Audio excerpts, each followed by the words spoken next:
Welcome back to From the Cave with Saladin Ellis. Look, I don't know if we're a podcast, if we're a reaction channel, whatever it is, we tell the truth here. We outside of the cave.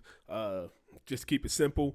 This week I've been saving some videos about Israel over the last couple days. We got a strike in Lebanon, a pager attack where it might be the Mossad that set it off, killed at least over 2,000. The reports already killed over 2,000 Hezbollah members and only like 2 casualties. If that's so, then cool, good on them. They can't do the same. They're not doing the same thing in Gaza. I don't know if they can or not. And then we got Kamala Harris. I did see her full national black journalist, but I really wanted you guys to see her answer. I already seen the last video, but I really want you guys to see her answer and let me know in the comments. Let's get started. Let me pull this up. Boom. Are we about to watch this? See what they on? 3 little short videos, a couple. Let's see. This one says it. Play it a little bit. Let's get into this. It was a violent day across Gaza and the West Bank. Palestinians say Israeli strikes that hit a United Nations school-turned-shelter killed dozens in Gaza. The UN said 6 of its staff died in the attack. In the West Bank, an Israeli soldier died when a Palestinian truck rammed a bus stop. And there's already UN members that refuse to go into Gaza.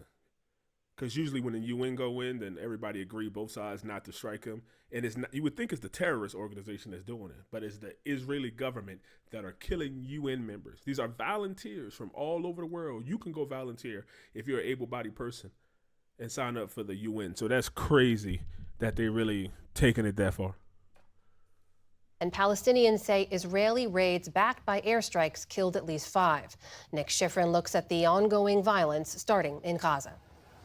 At this school-turned-shelter today, the aftermath was too much to bear and too graphic to show.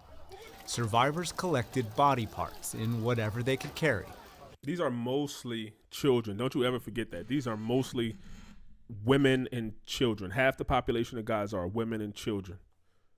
After a bomb gutted the bedroom that had once been a classroom, Israel said the target was Hamas militants planning attacks. Palestinians said among the dead, displaced women and children. Israel has pushed the displaced to Al-Muwasi, where early yesterday morning, first responders dug through soft sand in the crater left by an Israeli bomb. By day, 3 craters, each at least 40 feet wide, suggested Israel had dropped large bombs in what Israel calls a safer zone, tents that lead to the sea. Oh, shit. So there's no safe zone, right? In the beginning of the war, in the first couple of months, Israel was telling everybody, hey, go over here to Rafah and there won't be no strikes. But then there still were strikes. So now they're not even calling it a safe zone. They're just saying, hey, it's safer, but we're going to strike there if we need to. That's crazy. Sea and have become a sea of humanity. The bombs blew through flimsy canvas and left behind the artifacts of a family's displaced life.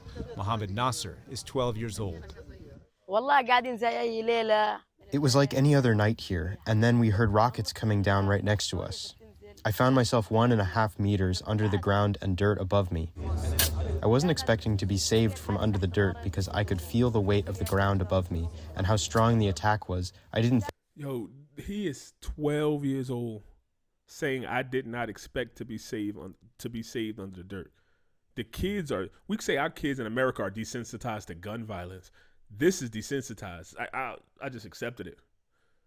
He's 12. I thought that he said Muhammad. I thought he was about to show me somebody that all Muhammad's 30 years older than me when I hear the name. That's crazy. Look at this little boy. He should be in school somewhere, playing recess, talking about, oh, mom and dad, they picked on me and something that we know not important, but the world to them.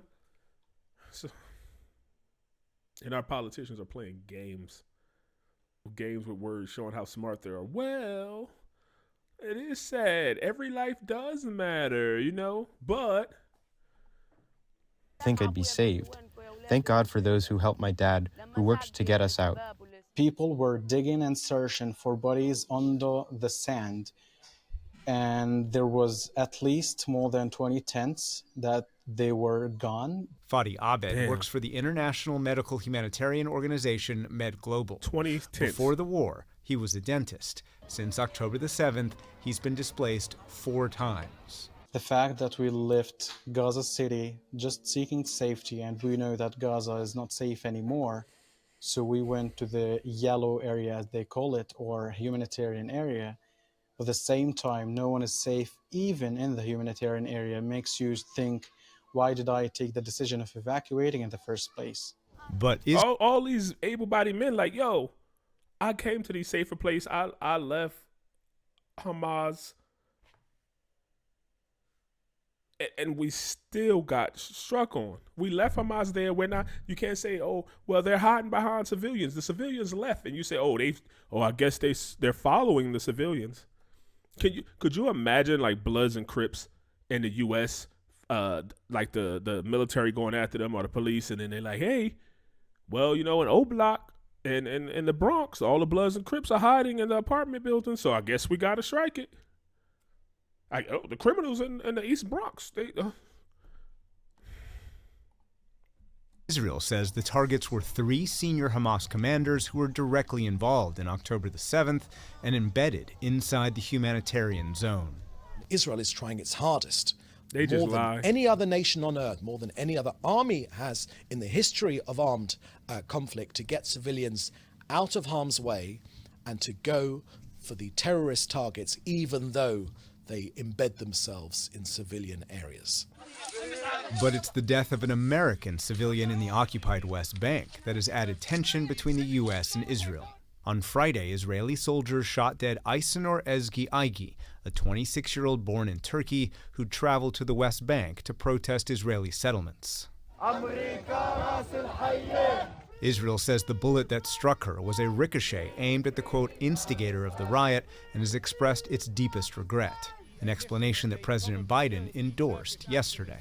Finding more detail, apparently it was an accident, ricocheted off the ground, and he got hit by accident. This man needs to go to Israel and be the next president of Israel. So you mean to tell me they didn't shoot the dude, it ricocheted and hit her? Why was you shooting at him if he was rioting? If they were all they call it rioting, but they're protesting, why even shoot at him? Was it right that you shot at the other person too? Should they been hit? Look at her. Look at what's her name? Jean Pierre, the black lady in the back. She just looking. She like, she just a lie. It's just a lie. If there's a hell, we know who going there. I guarantee you.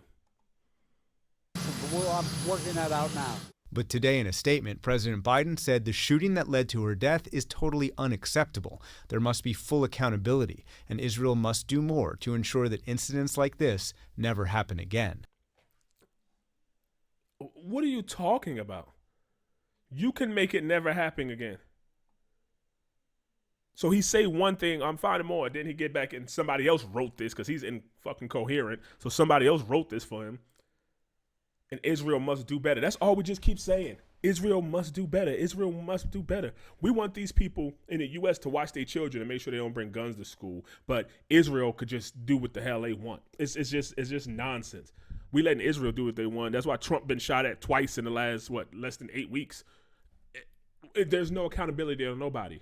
Men are not men. Women are not women. They're both mixer. We don't know. Hey, let's just mix together and be fucking blobs because there's no separation. I get it. You don't want racism, but and focus on our differences. But we can say, hey, we know we got differences. We're just not going to focus on them. We're going to focus on our similarities and how we get along.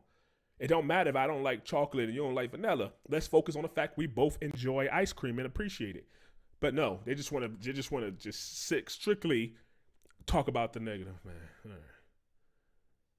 All right.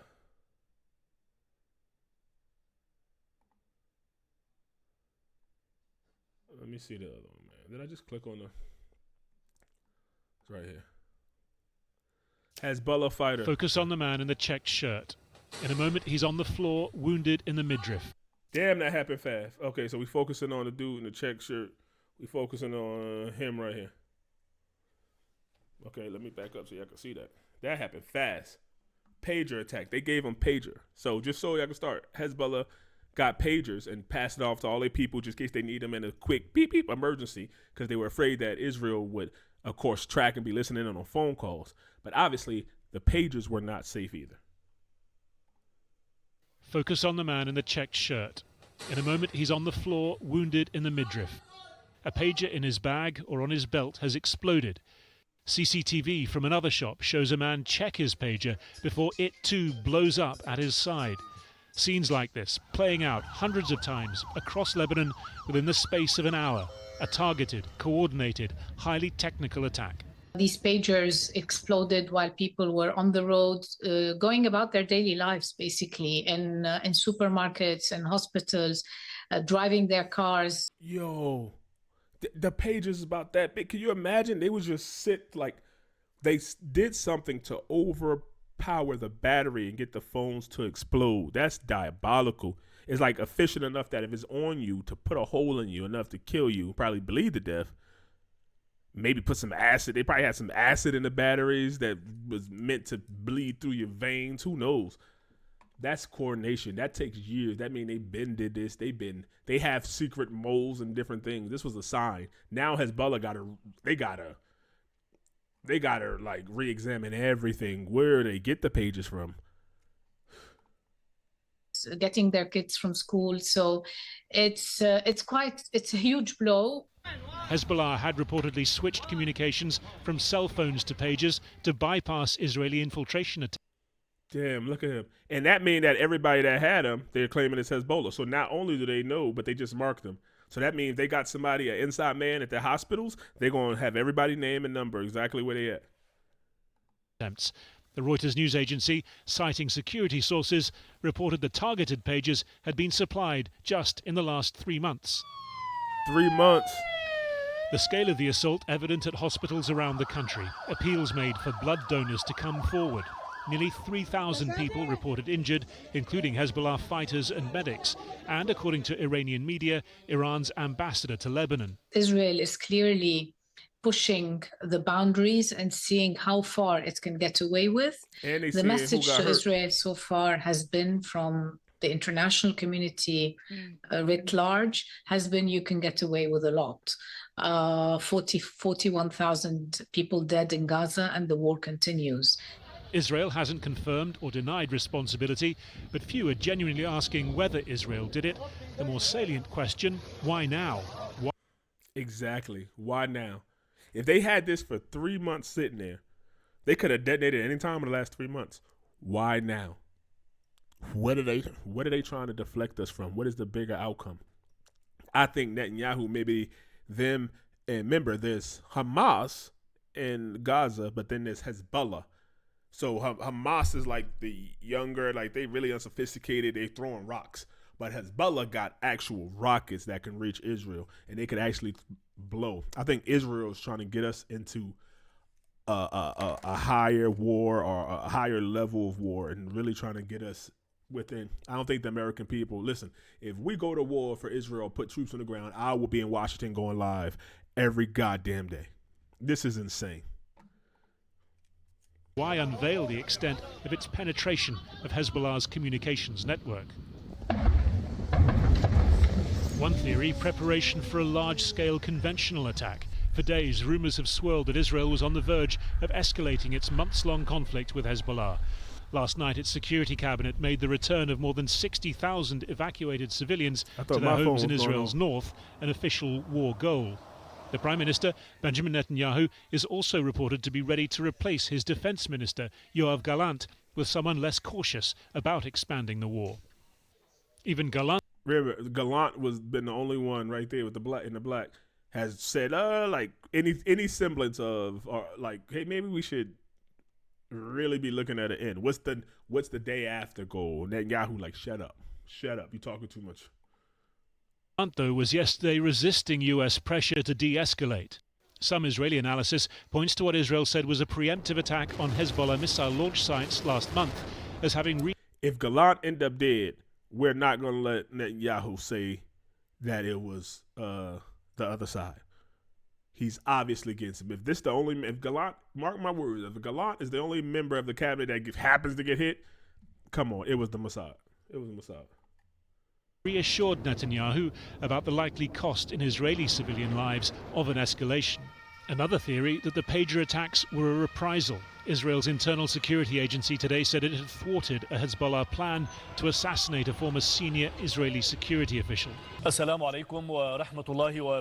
Hezbollah put out a statement on its TV station blaming Israel for the attacks and saying it would receive fair punishment in turn.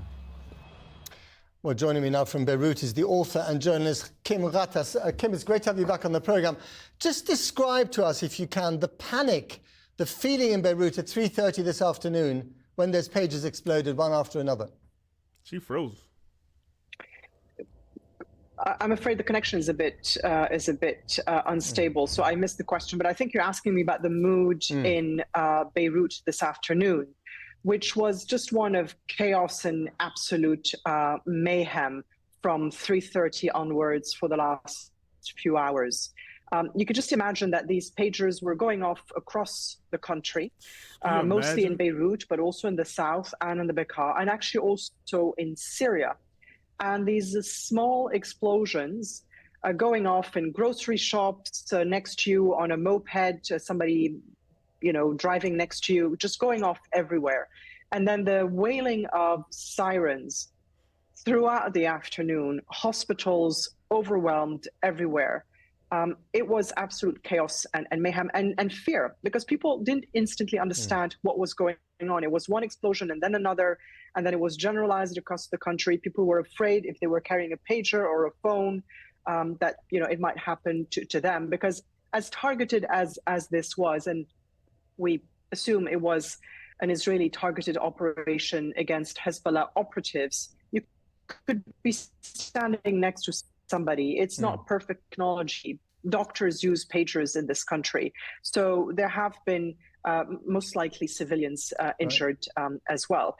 And now, of course, the Lebanese are wondering, what next and what does this mean? Which I assume are the questions you want to ask me too. Indeed, I was going to get onto that. But I mean, that's crazy. We don't know if it was like, if Hezbollah just bought these chargers, or maybe they had like a list somewhere of like operatives and comrades on the list, and Israel got their hands on it and say, yo, send a death alert to all these pages. We don't know. Like, within 3 months, these pages get tossed around. They can say, hey, I ain't using this one anymore. You take it. They could have switched it. We're going to really see what happens probably take like 2 weeks. Israel going to say something, then Hezbollah's going to claim something else, and then we're going to find out the truth. Just to say, the Israelis have so far said nothing. Let's see what they say, if they say anything at all further down the line. But, I mean, what is the kind of guesswork about how whoever did this, how they managed to do this? Cyber attack. I'm not a technical expert. There are a lot of speculations. I'm not a pager expert. What we do know is that Hezbollah tried to ditch more high-tech communication methods because they were being targeted for assassination. So Hassan Nasrallah, the leader of Hezbollah, gave instructions to stop using your WhatsApp messaging app, your iPhones, disconnect your CCTVs, because the enemy, Israel, he said, is going into your homes and finding out where you are, what you're doing, and at what time. So they opted for a more low-tech technology, pagers. And as far as we understand, this was a new batch of pagers they'd gotten into the country just a few months ago. Right. How exactly these were detonated? Were they rigged in advance? Can you make a pager explode via high-frequency interference and ignite the battery? I'm just not enough of an expert, and I think the investigation in Lebanon will take its course as well. And now to the most important question, Kim. Hezbollah and the Israeli government have been sort of, exchanging artillery and insults and threats all year long since October the 7th. Is this the trigger that could ignite the wider war? We keep waiting for that trigger, and one day it will come. I don't know whether this is the one. I've been saying for some months now that Iran and Hezbollah, partners, allies, don't want a wider regional war. Israel has clearly understood that, and it has been pushing the limits of what it can do, targeting Iranian assets in Syria, targeting Hezbollah operatives in Lebanon, killing Hezbollah leader in August, killing Hamas leader in Tehran as well, Ismail Haniyeh, and finding out that the fire it receives in return is still contained. I know that's not what it feels like for residents of northern Israel, but Hezbollah and Iran's responses have been fairly pragmatic and restrained, and very often choreographed and telegraphed in advance. But what's happening here is what I call a game of Middle East roulette. You keep trying and pushing and pushing. And at one point, you push too far and you do ignite a regional conflagration, which the Biden administration has warned Israel repeatedly not to do. What Hezbollah does now and what Israel's intentions were, find out over the next 48 hours. Did Israel think that it could, do a final sort of, devastating blow for against Hezbollah, or is this a prelude to a large-scale military operation against Lebanon while Hezbollah is dealing with it? And what's funny, why she's saying that whole, like, hey, is this the button? Is this the thing that's gonna the straw that broke the camel back? Is like, no, hopefully not. And are we just waiting on it? Like, are we just sitting here like the dude, like, tomorrow's gonna end, the world's gonna end, and we just sitting here like, okay, is it today? And we asking them every day, the world's gonna end. Okay, hey, is it today? Like, aren't you gonna prepare or say, oh, is there any way we could stop it? And that's what we're about to go to in this last one, is really Kamala Harris's whole thing on it. Like I said, I seen that at the National Convention. And this is why I'm probably going to vote for Trump. Like, and neither one of them, all of them are taking money from Israel and all of their super PACs they got. But I think that if Netanyahu, I keep saying this in all my videos, so y'all can get it, new people, old people, remember this. I think that Trump's ego is going to get the better of Netanyahu. Netanyahu been talking shit, whatever you want to say, about Kamala Harris, about Biden, and they just say, oh, you know what? Oh, we're just going to figure it out. He say something about Trump going to end his ass. Like, this is crazy. Like, what do y'all think happens if we go to war? Like, okay, Iran attacks Israel. Boom. The gloves off. What happens? We send troops there? No. Russia will smash fucking Ukraine. China will take Taiwan in fucking coordination, and then they will help Iran. Just to spite us, China and Russia are going to help Iran. And then Israel is going to be wiped off the fucking face because people are going to be marching in Washington. Only the politicians want this. Only the warmongers want this. That's going to get money. They think it's going to be all right. This is not 1980s, 1970s where news travel at the fucking speed of a slug and you don't know nothing until the next day. We know it instantly. This is different. This is like the first real war since we've been in this high-tech 21st century, like over 2012. Like this, the 2020s and above has been, we got AI now. Like, we ain't have AI during the Iraq war. Like, we have AI now. We have a bunch of communications and so many social medias. This is crazy. Anyway, let's see what she got to say. I absolutely believe that this war has to end, and it has to end as soon as possible. And the way that will be achieved... Just let me stop this. Can you imagine her in a room with Putin? Just ask yourself that. Is by getting a hostage deal and a ceasefire deal done.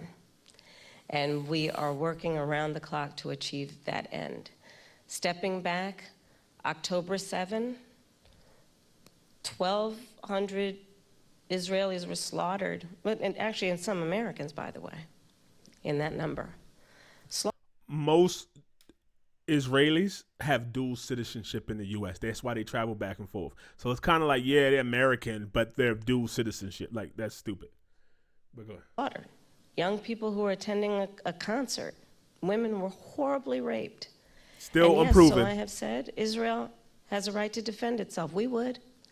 But Madam Vice President, I think my ask is the difference between aggression and defense. No, but it's important to put it in context, which is what I'm doing, and I'll get. What she's saying really is, I'm just going, most of y'all probably seen this already. What she's saying is, hey, hold on, I got a script that I memorized, so please don't interrupt me. Let me finish my script. Even the black journalist is like, that's not what I asked you. What's the difference between defense and aggression? Israel's not on the defense and they're scared and they just got to do it and these people are encroaching on them. No, they were in defense mode for a second, a day, literally a day, October 7th. The next day they were on the offensive. Now it's almost a year. It's past 8 months, almost 11 months that this war been going on. They're aggressive. They're trying to slaughter them. Get to that. And so how it does so matters. And far too many innocent Palestinians have been killed. Women and children. We have seen with horror the images coming out of Gaza. And we have to take that seriously. And we have to agree that not only must we end this war, but we have to have a goal of a two-state solution, because there must be stability and peace in that region, in as much as what we do in our goal is to ensure that Israelis have security and Palestinians in equal measure have security, have self-determination and dignity. So that was, okay, that's her whole thing. All right, so I ain't gonna even keep y'all for long. That's what we have.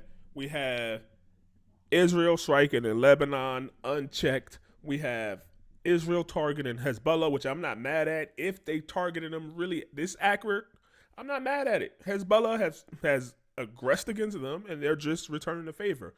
The problem is in Gaza, when you have, and I watched this guy on Piers Morgan. He said he's like an official talksperson for the Israeli government.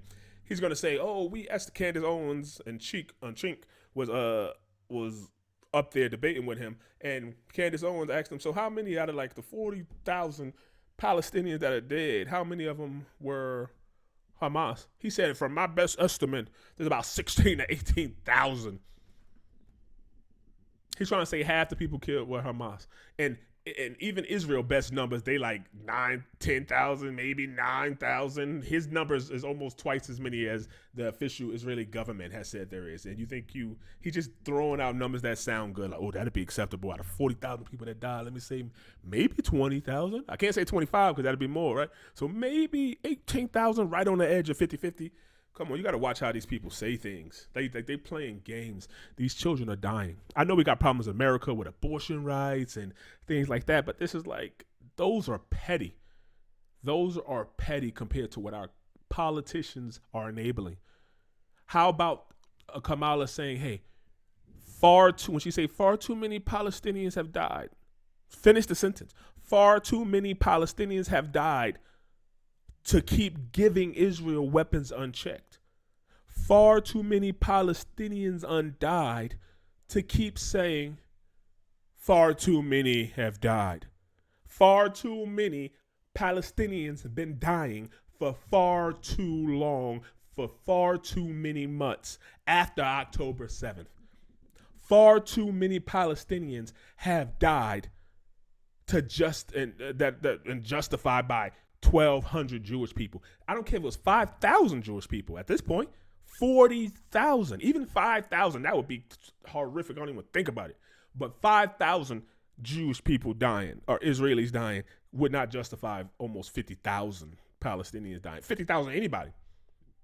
5,000, any 5,000 humans on the earth dying does not justify or give right to 50,000 any other kind of humans dying. That's it. Forget saying their names. This is unprecedented. We have rules. We are a first world country, not a third world country. Israel's a first world country. They're a highly advanced country. We have rules and regulation. With great power comes great responsibility. That means, hey, we can't act like them. Think about the police and criminals. If the police know who the drug dealers are. If they were just able to go say, hey, he a drug dealer, I know it, go knock down his door, destroy it, then they'll do that. But there's rules and regulation. They're like, okay, I'll catch you. They got to do sting operations. They got to do surveillance and then take them out and hope to get a case on them. Otherwise, we just go and we'll be lawless. We'll be like the countries that they're saying they don't want to be like. So Israel keeps saying, what you want us to do? We want you to act like a first world country. We want you to take your time. Fear God, any God, but to be a first world country, usually you got to fear some kind of God. Otherwise, you're just running rampant. You got to have more rules and regulations. Say, okay, in the United States, if somebody come from across the street, my neighbor come over here and try to kill somebody in my family, I cannot justify it and go kill 10 of his. That's literally an eye for an eye. Only third world nations. To us, right? As America, as Israel's, to our allies, only third world nations subscribe to an eye for an eye. We subscribe to fair, justice, and everything in between. Hey, you killed this man's family, we will execute you. We will put you in jail for life. We can't find you. We're not going to kill your wife. We're not going to shoot your wife, right? My neighbor can't then take his wife hostage and we just say, oh, yep, shoot through his wife to get him. I'm like, no, that woman ain't do nothing. Wait. He shot somebody in my family. He did something to somebody in my family. Starve him out. Send a drone in there, hit him, whatever it is. But come on. They lied to us so bad. This shit is sad, man. This is sad. Palestinians are dying. Kids. It's not even, if it was mostly men, they'd probably still get it off. But it's women and children mostly. They know it. Netanyahu will not stop. And it's not about them. It's the moment he stops, he will be held accountable. They'll go in and they'll see things that was done, and there's still some twinklings. Oh, maybe he knew that they were doing it. Maybe he wanted them to attack. We still don't know. And then we got our own politics and people shooting over here, and it's just going wild like an infection. And these politicians are doing this all for the sake of money. And then they're pretending like they know something we don't. Like, hey, you know, the average person could be a senator or run for office. All you got to do, an average person who's a leader, who has common sense, a little education. They don't got to be educated in politics. How do you get an education in politics? You have to go do it. But they want to say, oh, you don't know how to do this. Oh, she got some special. Just because they've been there in that position, a senator for 10 years, don't mean they did anything. That don't mean they know. There's doctors who go to school and do everything, and they do all their internships and all their residency for 3 years and everything, and then they still shitty doctors, and they get fired and lose their license.